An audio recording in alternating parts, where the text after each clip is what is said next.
You are not aware of your aliveness. You are busy with your psychological nonsense.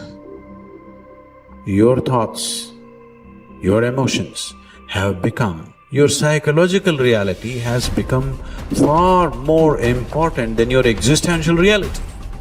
What it means is, you are so enamored with your own petty creation that you're completely missing the grandeur of Creator's creation. That's what it means. You do all kinds of things, but if you truly value creation, the best thing that you can do is to pay attention and to experience it, isn't it? Yes or no?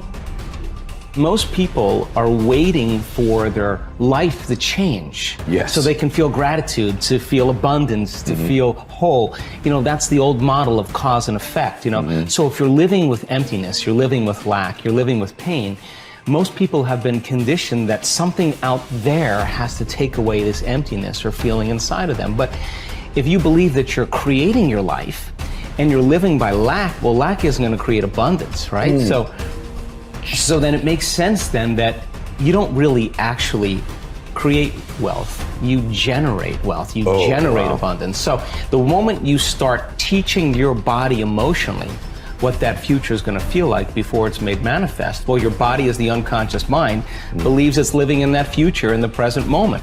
Just sit down by yourself to visualize and daydream about your dreams, about the activities involved in that, about how you would struggle through, about what it would feel like to be victorious. All of it, the whole thing, the messy part, the ugly part. What would you say to yourself when it gets hard? That's what you need to do. To truly actualize a dream, we got to begin with seeing it and sensing it. The good, the bad, the easy, the difficult, and the victory. How you would like your life to be, what you would like your character to be, 3 to 5 years down the road, if you were taking care of yourself like you were taking care of someone that you actually cared about. So you kind of have to split yourself into two people and treat yourself like someone you have respect for and that you want the best for. That's not easy because people don't necessarily have respect for themselves and they don't necessarily want what's the best for themselves because they have a lot of self-contempt and a lot of self-hatred, a lot of guilt. I think you have an obligation, it's one of the highest moral obligations, to treat yourself as if you're a creature of value. You got to start with that belief in your mind. I've got this. I can do this. I can conquer this. I can pass this exam. I can get elected for the position that I'm going for. I can create abundance in my life. These are the thoughts that you have to have in your mind in order to become successful. So what is it time for you to feel? What is it time for you to create? What do you need to do more or less of in order to get the results that you want? You have the power to become someone that even the deepest part of you trusts, someone you trust to succeed. Become the person that you know you can be. Stand up for your future, for your power, and for you to be something full of the worth that is in you. So most of us came up with our labels based on how we behaved. But really smart people can do stupid things. Really nice people can be mean. Mean people can be nice. And so if you judge yourself too soon, and most people's identity, their labels for themselves, who they think they are, has been based on their past and often many years ago. And so they don't update it. So the metaphor I'd give for identity is like, it's your comfort zone. It's not your goals. So if you took a temperature in the room and said 68 degrees is my comfort zone, physically, emotionally, financially, I want more in my relationship, I want more physically, energy-wise, I want more financially in my career, but this is what I'm used to. And so what happens? People stay in their comfort zone for the most part, and then let's say something happens and you dip. You're a 68 degreer, that's your mentality, and you drop down to 62, 61, 60, somewhere around 60 or 59, the heaters kick on and go, whoa, whoa, whoa. You're a 68 degreer, what the hell are you doing? We've all experienced that. All of a sudden you go, I'm not gonna live like this anymore. I'm not gonna be in this relationship. I'm not gonna be fat like this. Boom, and you get this drive and you start to change. But what most people don't understand is it happens on the upper end too. Meaning, let's say you got momentum, you start crushing it, you start doing even better than you think. You go from 68 to 70, 88, you're 98 degrees. Financially, emotionally, spiritually, whatever the metaphor is. And then what happens?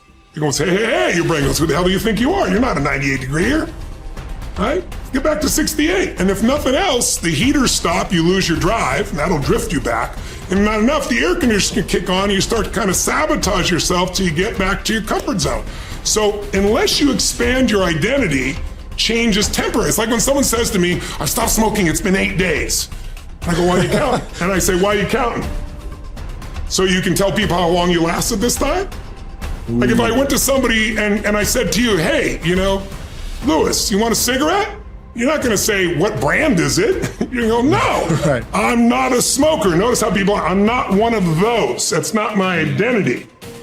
Identity is the strongest force in the human personality. If you look at Lance Armstrong, who has a mixed identity now in the culture, this is a guy that had to win and found a way to win. So when he was told he had cancer in his lungs, in his brain, and in his testicles, and he rides a bike, and he's gonna die, his answer was, no, I'm a champion. I find the way. I will find the answer. And he did. Now, unfortunately, he bent the rules around the sport, and it kind of ruined his reputation, obviously.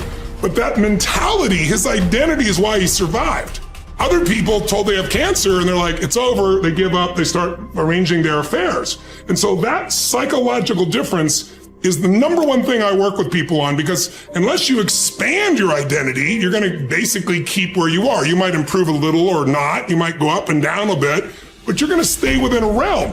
If you're going to have an explosive breakthrough to another level, physically, mentally, financially, spiritually, then we got to not only give you the tools, we got to shift that internal sense of who you really are and have you find that you are more than anything that's ever happened to you, that you can handle whatever shows up, even if it's incredibly scary or uncomfortable.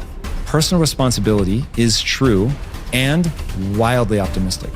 And it is people's belief system and the value system that they cobble together over a lifetime that will lead them to reject that. And all I can say is reject it at your own peril for the following reason. Personal responsibility is about remembering you can do something and change. And I can sum up personal responsibility in a single quote by Kobe Bryant. Boos don't block dunks. That's personal responsibility. You can get so good at something that no matter how much people hate you, the best athletes in the world were paid millions of dollars and trained to stop Kobe Bryant from scoring. And yet he scored 81 points in a single game. So you can get so good no matter how much people hate you, no matter how much they're training and trying to defeat you. They can't. And that is the most exciting thing in the world to me. That, wait, you're saying that I can get so good at something that at least the vast majority of humanity can't stop me? There will always, of course, unfortunately, I don't yet believe that I am Kobe Bryant in anything that I care about. So, but that I can get better than the vast majority of humanity at something by dedicating my time and energy to that thing. That is so cool. That is so liberating. It's changed my life. It's given me hope. It got me up off the floor. It in every possible way, it has changed my life. It is the thing that I rely on when I'm feeling my most anxious. I'm like, I can get better at this. A word. And then I remember, that's right. Like if I put time and energy into this, I can get better. So it's okay if I'm actually not good at this. You have only to keep in mind the experiences you wish to meet in order to control your own future. Shakespeare expresses the same thought in another way. Assume a virtue if you have it not. Look the part, dress the part, act the part. Be successful in your own thoughts first. In other words, fake it till you make it. Basically, when it comes to personality traits, there is no difference between possessing them and pretending to have them. Dr. Carl Simonton said that mind, body, and emotions are a unitary system. I affect one and you affect the others. This means that you can pretend to be confident or courageous, and the cocktail of chemicals inside your body for those attributes will be created, and you will indeed feel confidence or courageous. Pretending you have a character trait such as confidence is not the same as pretending you can scale mountains or play the tuba. Those particular skills must be learned. Characteristics such as courage, confidence, and enthusiasm are created in the mind by the pictures you create, though. Acting as if sets a positive expectation. We believe something to be true and then act in a way that brings that assumption about. This can be a positive or negative force. The effect of self-fulfilling prophecies has been demonstrated by objective scientific experiments. In one study at the start of the 1968 school year, Dr. R. Rosenthal gave a non-verbal intelligence test to 18 classrooms of elementary school students in a Californian public school district. 20% of the students selected randomly, not on test score, were then identified as intellectual bloomers, and their teachers were told they could expect to see remarkable intellectual gains in the coming year. The only difference between these students and the other 80 was the expectations created in the teachers' minds. When both groups were retested 8 months later, the bloomers had gained in IQ points over the other group. This is significant because it shows that altered expectations can result in unconscious changes in behavior that dramatically change the outcome. In another study during the 1970s, 152 cancer patients were assessed based on their expectation and attitude about their treatment, and then each was monitored for 18 months. The results clearly indicated those with a positive expectation about the treatment got the best result. It follows, therefore, that your chances of success in anything in life are greatly improved by positive expectations.